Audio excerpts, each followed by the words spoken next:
Hi hello বন্ধুরা, তো আমি দুর্গা। তো আজকে তো রবিবার, তো রান্না বান্না কী হচ্ছে সেটা শেয়ার করছি। আর প্রথমে বলি, আমার শরীরটা কালকে ভিডিওর মধ্যে আস্তে আস্তে করে বলেছিলাম, আমার শরীরটা প্রচণ্ড খারাপ। তো আমার ডালি থাকার একদম হিম্মত নেই। তো ছেলে নিয়ে এলো মিরিক মাছ, তো ছেলে মাছটা ধুলো, ধুয়ে করে আমি কোনো রকম রান্নাটা করব। শুধু ভাত হয়ে গেছে, শুধু মাছের রসাই করবো, আর কিছু করবো না। তো চলো আপনাদের সামনে শেয়ার করছি। ঘরে তো করবার মতন আর কেউ নেই, আমি ছাড়া তো রান্না করার মতো কেউ নেই। ছেলে তো বড় হয়ে গেছে, ছেলের বিয়ে দেবো, কিন্তু মেয়ে পাওয়া যাচ্ছে না।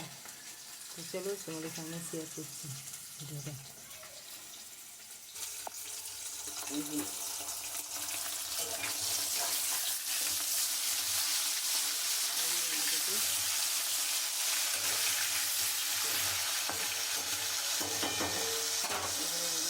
কটা ভাজা হচ্ছে, ওইখানে পকেট আছে, তো সেইটাই করবো রান্না, আর কিছু করবো না। কেননা আমি দাঁড়িয়ে থাকতে পারছি না, আমার রান্না করার খুবই অসুবিধা হচ্ছে। আর ভাত হয়ে গিয়েছি, মাছের মাছ এখানে দেওয়াটা দিয়েছি,